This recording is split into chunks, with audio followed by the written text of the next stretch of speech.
அஸ்ஸலாமு அலைக்கும் வரஹ்மத்துல்லாஹி வபரகாத்து. பிஸ்மில்லாஹிர் ரஹ்மானிர் ரஹீம்.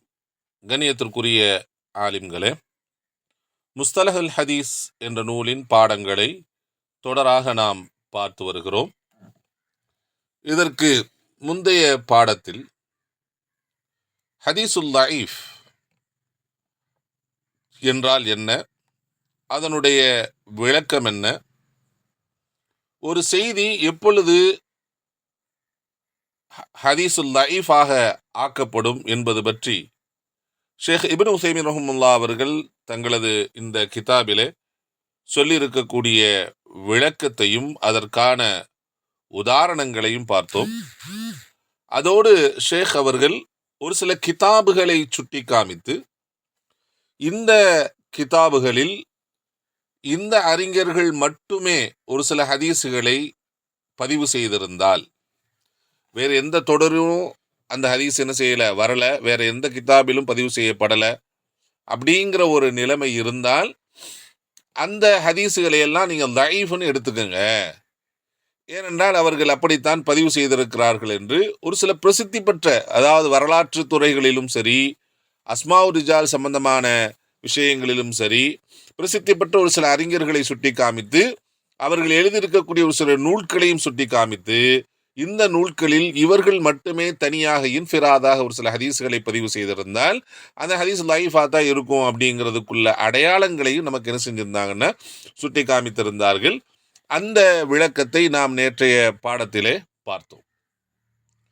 இன்றைய தினம் ஷேக் அவர்கள் நமக்கு சொல்ல போகின்ற பாடத்திலே எதை பற்றி நமக்கு சொல்லவிருக்கிறார்கள் என்று சொன்னால், இந்த ஆஹாதான ஹதீஸுகளுடைய வகைகள் இருக்கிறது அல்லவா, அதாவது அதனுடைய ருத்துபாவை, அதனுடைய அந்தஸ்தை கவனித்து 5 வகைகளாக பிரிக்கப்படுகிறது என்று நாம் பார்த்தோம். அந்த 5 வகைகளில் லஈஃப் என்கிற இந்த 5வது வகை இருக்கிறது. அதை தவிர்த்து மீதம் இருக்கக்கூடிய அந்த 4 வகைகள், சஹீஹுன் லிதாத்திஹி, சஹீஹுன் லிகைரிஹி, ஹஸனுன் லிதாத்திஹி, ஹஸனுன் லிகைரிஹி ஆகிய இந்த 4 விஷயங்களின் மூலமாக, இதை நாம் அறிந்து கொள்வதின் மூலமாக நமக்கு என்ன பலன் கிடைக்கிறது என்ற அந்த பலனை பற்றி நமக்கு விவரிக்கிறார்கள்.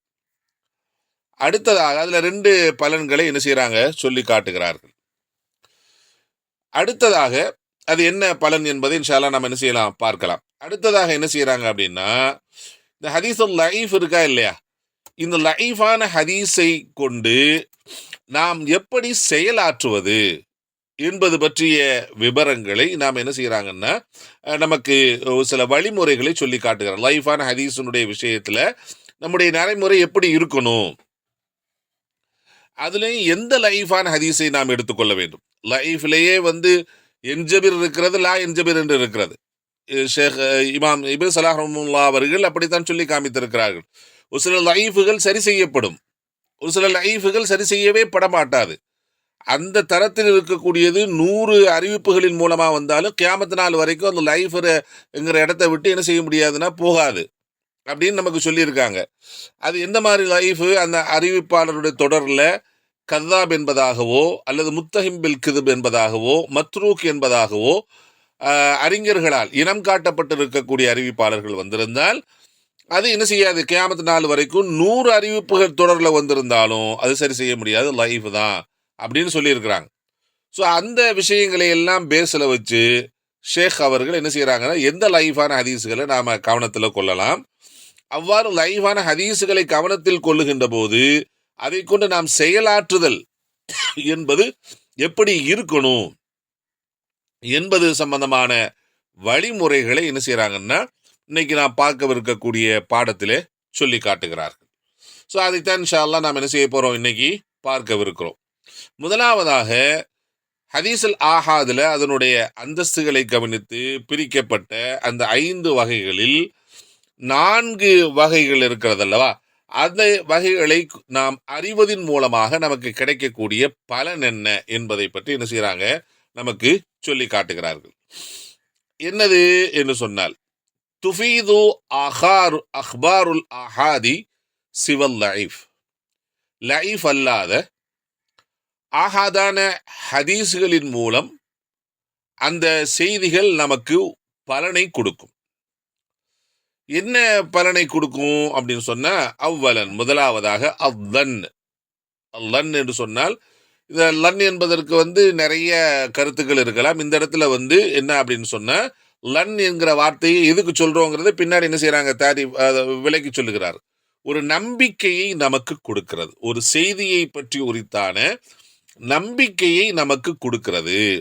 இந்த இந்த இந்த செய்தி நாம இனம் காட்டுகிறோம், இது சஹீஹுல் லிதாத்திஹிங்கிற அந்தஸ்தில் உள்ள ஹதீஸு, இது ஹசனுல் லிதாத்திஹி என்கிற அந்தஸ்தில் உள்ள ஹதீஸு. அப்ப ஏன் இதை சஹீஹுல் லிதாத்திஹின்னு சொல்றோம் என்பதற்கான அந்த தாரீஃப் நமக்கு கிடைச்சு போச்சு. இப்ப இதனால தான் இந்த ஹதீஸை நாம சஹீஹுல் லிதாத்திஹின்னு சொல்றோம், இது சஹீஹுல் லிகைரிஹின்னு சொல்றோம் அப்படின்னு நமக்கு என்ன செய்யறோம்னா நமக்கு அந்த அந்த விளக்கம் கிடைச்சு போச்சு. அப்ப இவைகளை அறியறதுனால முதல்ல நமக்கு என்ன செய்யுதுன்னா, அந்த ஹதீஸுகள் சம்பந்தமான ஒரு நம்பிக்கை என்பது நமக்கு ஏற்படுகிறது. நம்பிக்கை என்பது ஏற்படுகிறது. ஏன்னா நாம நபி ஸல்லல்லாஹு அலைஹி வஸல்லம் அவங்களுடைய காலகட்டத்திற்கும் நமக்கு இடையில கிட்டத்தட்ட 1400 ஆண்டுகள் இடைவெளி இருக்கிறது இல்லையா? இப்ப அந்த செய்தி நமக்கு கிடைக்கிறப்போ அந்த செய்தி மீது நமக்கு முதல்ல ஒரு நம்பிக்கை வர வேண்டும். இது உண்மையிலேயே நபி ஸல்லல்லாஹு அலைஹி வஸல்லம் அவர்கள் சொன்னதுதானா அப்படிங்கிற நம்பிக்கை வந்தா தான் நம்ம அடுத்து செயலாற்ற முடியும். ஸோ அந்த நம்பிக்கையை எது கொடுக்கிறதுனா, இது இந்த ஹதீஸ் சஹீஹுல் லிதாத்திஹி என்று சொல்லுகின்ற போது அதற்குள்ள அந்த ஷரத்துக்கள் எல்லாம் நினைவுக்கு அந்த அந்த என்ன செய்யுது. அப்ப இதை கொண்டு நாம செயல்படலாம். நிச்சயமா நபி ஸல்லல்லாஹு அலைஹி வஸல்லம் அவர்கள் தான் இதை சொல்லி இருப்பார்கள், இதை கொண்டு நாம செயல்படலாம் அப்படிங்கிற அந்த நம்பிக்கை என்பது இதை செய்ய வரும். அதைத்தான் சொல்றாங்க. மொத்தத்துக்கு இந்த 4 வகையான விஷயங்களுமே நமக்கு என்ன பலனை கொடுக்கிறது என்று சொன்னால், இப்ப இப்படி எல்லாம் இல்லாம இருந்துச்சுன்னு வைங்க, இப்படி பிரிக்கல, அதுக்கான ஷரத்துக்கள் இல்லை, இப்படியெல்லாம் இல்லாமல் இருந்திருந்தால் நிலைமை என்னவாக இருக்கும்? இஷ்டத்துக்கு பார்த்தா அவர் கால ரசூலுல்லா இவர் கால ரசூலுல்லான்னு அவங்கவுங்க சொல்லியிருப்பாங்க. எது உண்மை எது பொய் என்பது தெரியாமல் போயிருந்திருக்கும். இந்த சமூகம் என்ன செஞ்சிருக்கும்? அல்லாஹ் அப்படி ஆக போறது இல்லை. ஒருவேளை அப்படி விடப்பட்டிருந்தால் அறிஞர்கள் இதற்கான அந்த ஷரத்துக்களை வகுத்து ஆய்வுகள் செய்து அறிவிப்பாளர்களுடைய அந்தஸ்துகளை தனித்தனியாக பிரித்து, இவர் அதிலு, இவர் சிக்கத்து, இவர் தாமுல் லபத்து உள்ளவர், இவர் முத்தகின் என்றெல்லாம் அவர்களை அந்த நல்ல அறிவிப்பாளர்களை தனித்தனியாக பிரித்து அவங்களுடைய அந்தஸ்துகளை கொடுத்து, அதே மாதிரி யாரெல்லாம் அறிவிப்பு தொடரில் இருக்கக்கூடியவர்களில் என்னது பலகீனமானவர்கள் என்பதை தனித்தனியாக பிரித்து, இவர் கத்தாபு, இவர் முத்தஹிம் பில் கிதுபு, இவர் மத்ரூக்கு, இவர் என்னது அப்படின்னு சொன்னா அல்லலு அப்படிங்கிறது மாதிரி என்ன செய்வாங்கன்னா தனித்தனியா பிரிச்சிருக்கிறாங்க, ஆய்வு செஞ்சு பிரிச்சிருக்கிறாங்க. அதுக்குன்னே என்ன செஞ்சிருக்காங்க, நிறைய கிதாபுகளை எழுதி இனம் காட்டி விட்டு இருக்கிறார்கள். இவர்கள் எல்லாம் அறிவித்திருந்தால் இந்த ஹதீஸை நம்ம ஏற்றுக்க கூடாது, இவர்களை அறிவித்திருந்தால் இது என்ஜபிர் ஆகும், அந்த அந்த அந்த ஹதீஸை நாம என்ன செய்யலாம், வேறொரு அறிவிப்பை கொண்டு சரி செய்து விட்டு போயிடலாம், இவர்கள் எல்லாம் அறிவித்திருந்தால் நம்ம கண்ணை மூடிட்டு நம்ம ஏத்துக்கலாம் அப்படிங்கிற தனித்தனியா பிரிச்சிருந்தாங்க. பிரிச்சு நமக்கு இந்த சமூகத்திற்கு அர்ப்பணிப்பு செய்து விட்டார்கள். அப்படி அர்ப்பணிப்பு செய்ததின் விளைவு இன்றைக்கு நாம என்ன செய்யறோம், அந்த உசூல் ஹதீஸை நம்ம படிக்கிறோம். படித்ததின் மூலமா நமக்கு மனசுல என்ன வருது, முதல்ல நமக்கு ஒரு சிக்கச் ஏற்படுகிறது, உள்ளத்துல ஒரு நம்பிக்கை என்பது ஏற்படுகிறது. இந்த ஹதீஸை கொண்டு நாம் செயல்படலாம். இது உண்மையிலே நபி ஸல்லல்லாஹு அலைஹி வஸல்லம் சொன்னதுதான், இது நபி ஸல்லல்லாஹு அலைஹி வஸல்லம் அவங்க சொன்னதுதான் அப்படின்னு நம்பிக்கை முதல்ல என்ன செய்த செய்தியை கொண்டு ஏற்படுகிறது. அப்ப அதான் சொல்றாங்க, துஃபீது அக்பார் அல் அஹாதி சிவல் லைஃப், லைஃப்ங்கிற அந்தஸ்துல இருக்கக்கூடிய இந்த அந்த ஹதீஸ்களை தவிர்த்து ஆஹாதுடைய பிற அந்த அந்தஸ்துல இருக்கக்கூடிய ஹதீஸுகள் நமக்கு பலன் அளிக்கிறது. அதை பற்றி உரித்தான செய்தி அவ்வலன் முதலாவதாக அவ்வன் நம்பிக்கையை கொடுக்கிறது. அந்த லன்னுனா என்னது, ருஜ்ஹானு ஸிஹ்ஹத நிஸ்பதஹா இலா மன் நுகிலத் அன்ஹு, அந்த செய்தி யாரை தொட்டும் நக்லு செய்யப்பட்டிருக்கிறதோ அவரை அடைகின்ற அந்த நிஸ்பத் இருக்கிறது அல்லவா, அந்த சனது சரி என்பதை, அந்த சனது சரி என்ற அந்த உறுதிப்பாட்டை, தேர்ந்தெடுப்பை நமக்கு இவைகள் கொடுக்கிறது. யாரிடமிருந்து யாரை தொட்டு நக்கல் செய்யப்படுது? நபியை தொட்டு தான் நக்கல் செய்ய. ஹதீஸ்னா என்னது? ஏன் இந்த விஷயங்கள், இவ்வளவு விஷயங்கள் எதுக்கு? இது நபி ஸல்லல்லாஹு அலைஹி வஸல்லம் சொன்னார்களா இல்லையா உறுதி செய்யப்பட வேண்டும். உறுதி செய்யப்பட்டிருக்கிறது, சஹீஹுல் தாத்தியாக இருக்கிறது, இத்திசாலு சனது இருக்கிறது, அதுலாக இருக்கிறார், தாமுல் லபுத்தாக இருக்கிறார், ஷாத் இல்லாமல் இருக்கிறது, முஅல்லல் இல்லாமல் இருக்கிறது. அப்ப நமக்கு உறுதி வந்துருச்சு. இது நபி ஸல்லல்லாஹு அலைஹி வஸல்லம் அவங்க தான் என்ன செஞ்சிருக்காங்க, நமக்கு சொல்லி இருக்கிறாங்க அப்படிங்கிற உறுதி வந்து விட்டது. அதான் சொல்றாரு, ருஜ்ஹானு தேர்ந்தெடுத்தல் என்பது நமக்கு வந்து விட்டது. சிஹ்ஹத நிஸ்பத்தஹா, அந்த ஹாவுடைய லமீர் வந்து அந்த செய்தி, அந்த நிஸ்பத்தை சரி என்பதை தேர்ந்தெடுத்தல் என்பது நமக்கு வந்து விட்டது. யாரை தொட்டும் இலாமன் நுக்கிலத் அன்ஹு, யாரை தொட்டும் அந்த செய்தி நக்கல் செய்யப்பட்டிருக்கிறதோ அதனுடைய இணைப்பு சரியாகிவிட்டது என்ற தேர்ந்தெடுத்தல், அந்த நம்பிக்கை என்பது நமக்கு கிடைக்கிறது. இந்த நம்பிக்கையில என்ன இருக்கு அப்படின்னு சொன்னா, கொஞ்சம் முன்ன பின்ன என்பது என்ன செய்கிறது இருக்கிறது. எப்படி, எதை கொண்டு? இஹ்தலிஃபு தாலிக, அந்த லன் என்பது, அந்த உறுதி என்பது கொஞ்சம் என்ன செய்யும், மாறுபடும். பிஹஸ்பி மராத்திபிஹா சாபிகா, முந்தி போய்விட்ட அதனுடைய அந்தஸ்துகளை கவனித்து. எல்லா ஹதீஸுமே ஒரே அந்தஸ்துல உள்ளது இல்லை. சஹீஹுன் ஹசனுக்கு கொடுக்க, சஹீஹுன் லி தாத்திஹிக்கு கொடுக்கக்கூடிய அந்தஸ்தை வந்து ஹசனு லி தாத்திஹிக்கு கொடுக்க முடியாது. ஏன்னா அது மூணாவது தரத்தில் தான் இருக்கிறது. அது மாதிரி ஹசனுல் சஹீஹுல் லி கைரிக்குள்ள அந்தஸ்து வேறு, ஹசனுல் லி தாத்திஹிக்குள்ள அந்தஸ்து வேறு. அதை என்ன செய்ய முடியாது, ஒன்னாக்கிற முடியாது. அப்போ அதான் சொல்றாரு, வயஹ்தலிஃபு தாலிக, அந்த நம்பிக்கை என்பது வித்தியாசப்படும். பிஹஸ்பி மராத்திபிஹா சாபிகா, முந்தி போயிருக்கக்கூடிய, முந்தினா இதுதான் சொல்லியிருக்கிறார், அந்த முந்தி போயிருக்கக்கூடிய அதனுடைய அந்தஸ்துகளை கவனித்து. அப்ப அதனால அந்த அதுல வந்து வித்தியாசம். அப்ப இது இதை விட இது சிறந்தது அல்லவா, அதை எடுத்து நாம் செயல்பட்டு போய்விடலாம் அப்படின்னு நாம் என்ன செஞ்சிருவோம்னா, எதுக்கு முக்கியத்துவம் கொடுக்கணும் அப்படிங்கிற ஒரு ஒரு ஒரு என்ன செஞ்சிருவோம்னா, ஒரு நிலைப்பாடு என்பது வந்துடும்.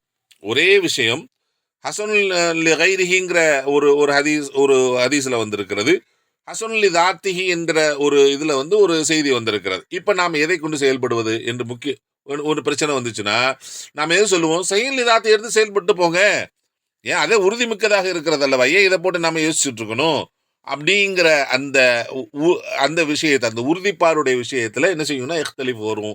இஹ்திலாஃப் என்பது, இஹ்திலாஃப் என்னது, மனசுல அந்த மாற்றம் என்பது வரும். எதை கவனித்து? அதனுடைய அந்தஸ்தை கவனித்து.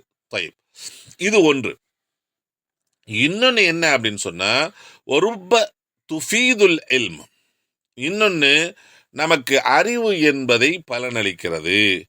இதா இஹ்தஃபத் பிஹில் கராயின் வஷஹிதத் பிஹில் உசூல், அந்த ஹதீஸ் சம்பந்தமான காரண காரியங்கள் அதை சூழ்ந்திருக்கின்ற போதும், வஷஹிதத் பிஹில் உசூல், ஒரு ஹதீஸ் சஹீஹ் என்பதற்கு என்ன உசூல், என்ன அடிப்படை என்பது இருக்கிறதோ அந்த விஷயங்களும் நமக்கு என்ன செய்கிறதுனா, அது சரி என்பதை சாட்சி அளிக்கிறது. சஹி என்பதை என்ன செய்கிறது, சாட்சியம் செய்கிறது. ருப்பமா துஃபீதுல், ருப்பம் ஒரு சில நேரங்களில், ஒரு சில நேரங்கள்னு நம்ம அர்த்தம் வைக்கிறான்னு என்ன அர்த்தம், அந்த உறுதிப்பாட்டை கொடுக்கிறது.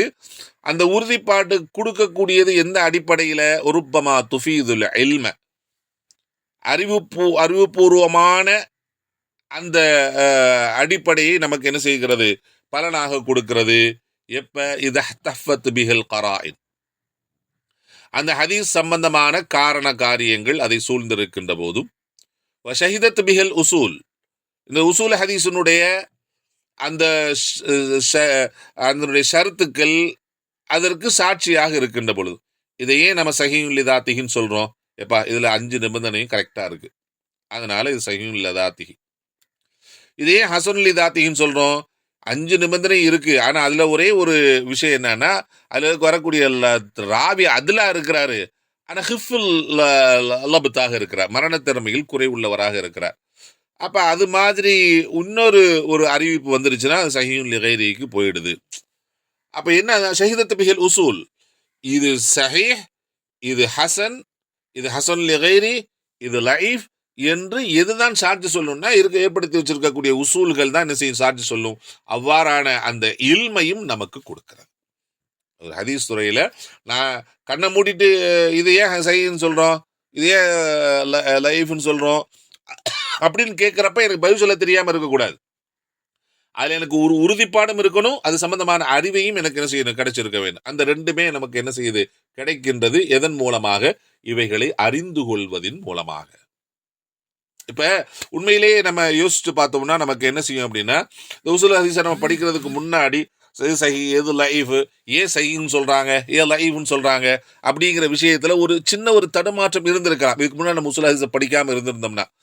இப்ப நம்ம படிக்கிறதுனால நமக்கு என்ன கிடைச்சிருக்குன்னா, ஒரு அறிவு என்பதும் ஒரு உறுதிப்பாடு என்பதும் நமக்கு கிடைச்சிருக்கிறது. ஒரு ஹதீஸை இன்ன காரணத்தினால தான் சஹீஹ்னு சொல்றோம், ஒரு ஹதீஸை இன்ன காரணத்தினால தான் ஹசன்னு சொல்றோம், ஒரு ஹதீஸை இன்ன காரணத்தினால தான் என்ன செய்யறோம், லைஃப்னு சொல்றோம் அப்படிங்கிற அந்த காரண காரியங்கள், அந்த அடிப்படையான இல்மு என்பதும் நாம் இந்த உசூல் ஹதீஸை முஸ்தலஹ் ஹதீஸை படிப்பதன் மூலமா நமக்கு கிடைச்சிருக்கு. இதை நாம என்ன செய்ய முடியாது, மறுக்க முடியாது. இது ஆரம்பம் தான். இன்னும் நம்ம உள்ள போக போக போக என்ன செய்யணும், இன்னும் இந்த ஹதீஸ் துறையில இன்னும் ஆழமான அறிவுகள் கிடைக்க கிடைக்க ஹதீஸ் துறையில் எப்படியெல்லாம் நமக்கு இது இன்னும் வலுவான இல்மு என்பது நமக்கு என்ன செய்யும், கிடைக்கும். அப்ப முதல் விஷயம் என்ன என்ன இவைகளை அறிந்து கொள்வதன் மூலமா கிடைச்சிருக்கிறது என்னன்னா, ஒரு ஹதீஸை பற்றி ஒரு நம்பிக்கை நமக்கு கிடைக்கும். அடுத்து ஒரு ஹதீஸை என்ன காரணத்திற்காக வேண்டி தரம் பிரிக்கிறார்கள் என்கிற அந்த இல்மும் நமக்கு கிடைச்சிடும். ரெண்டாவது என்ன பலன் கிடைக்கும், அசானியன் இரண்டாவது விஷயம், அல் அமல் பிமா தல்லத் அலைஹி, அந்த செய்தி அந்த ஹதீஸ் என்ன அறிவிக்கிறதோ அதை கொண்டு அமல் செய்தல் என்பது நமக்கு என்ன செஞ்சிடும், நம்ம உறுதியாயிருச்சுன்னா அமல் செய்ய ஆரம்பிச்சிடும், அந்த அமல் நம்மகிட்ட வந்துடும். எப்படி அமல் வரும், பி தஸ்தீகிஹி இன்கான ஹபரன், அந்த செய்தி சரியாக இருந்துச்சுன்னா, அதில் சொல்லப்பட்டிருப்பது வெறும் ஒரு செய்தியாக மட்டுமே இருந்தால் அதை நம்ம உண்மைப்படுத்தி விடுவோம். சஹீஹ்பா, அதை நம்ம நம்பித்தான் ஆகணும், உண்மைப்படுத்திடுவோம். அதே நேரத்தில் தத்பீகிஹி இன்கான தலபன், இது ஏற்கனவே இதே ஒரு வாசகத்தை என்ன செஞ்சிருக்காங்கன்னா, உசூல் ஹதீஸை நம்ம எதுக்கு படிக்கிறோம் என்ற அந்த விஷயத்தை காரணத்தை சொல்றப்ப இதுல இதே ஒரு காரணத்தையும் சொல்லி காமிச்சிருக்காங்க. அப்ப தத்பீகிஹி இன்கான தலபன், அது என்னவாக அமல் செய்யக்கூடியதாக இருந்தால் அதை கொண்டு நம்ம அமலும் நம்மகிட்ட வந்துடும். அப்ப இந்த ரெண்டு விஷயங்கள் என்னது, அமல் செய்தல் என்பதுல ரெண்டு இருக்கிறது. ஒன்று, அதுல ஹதீஸில் சொல்லப்படக்கூடியது வெறுமனே ஒரு செய்தியாக மட்டும் இருந்தால் அதை கொண்டு நாம் நம்ப வேண்டும் என்கிற அந்த அமல் நம்மகிட்ட வந்துடும், அந்த உறுதிப்பாடு நமக்கு வந்துடும். அதுக்கடுத்து அது அமலை கொண்டு ஏவக்கூடியதாக இருந்தால் அந்த அமலை நாம் செய்யக்கூடியவர்களாக மாறிடும். இந்த ரெண்டு விஷயங்களும் நமக்கு என்ன செய்கிறது, இந்த ஹதீஸ்களை தரம் பிரித்து பார்ப்பதன் மூலமா நமக்கு கிடைக்குது. ஒன்று, நம்பிக்கை நமக்கு வருகிறது. ஒன்றை கொண்டு செயல்படுறோமா, இது ஏன் செயல்படுற, இது சரியா இல்லையா அப்படிங்கிற அந்த அந்த சந்தேகமே இருக்காது. நான் ஏன் இதை செய்கிறேன்னா, அப்படி ஹதீஸ்ல வந்திருக்கு, நான் செய்கிறேன். அப்ப எனக்கு மனசுல என்ன செஞ்சிருச்சுன்னா, ஒரு உறுதிப்பாடு என்பது வந்து விடுகிறது. அடுத்து அது அந்த ஹதீஸ் துறை சம்பந்தமான அறிவும் நமக்கு கிடைக்கிறது. இது முதல் விஷயம். இரண்டாவது, நான் சந்தேகம் இல்லாமல் அமல் செய்யக்கூடியவனாகவும் நம்பிக்கை கொள்ளக்கூடியவனாகவும் நான் மாறிவிடுவேன். எதனால, இவைகளை அறிவதன் மூலமா நமக்கு கிடைக்கும் என்று என்ன செய்யறாங்க, ஷேக் அவர்கள் குறிப்பிட்டு காட்டியிருக்கிறார்கள். இதுக்கு அடுத்து என்ன செய்யறாங்கன்னா, லைஃபான ஹதீஸுகளை கொண்டு நாம் எவ்வாறு செயல்படணும் அப்படிங்கிறத சொல்றாங்க. இன்ஷா அல்லாஹ் நாம் அதை பற்றி பார்க்கலாம். அல்லாஹ் சுப்ஹானஹு வ தஆலா நமக்கு விளக்கத்தை தர போதுமானவன். அஸ்ஸலாமு அலைக்கும் வரஹ்மத்துல்லாஹி வபரகாத்துஹு.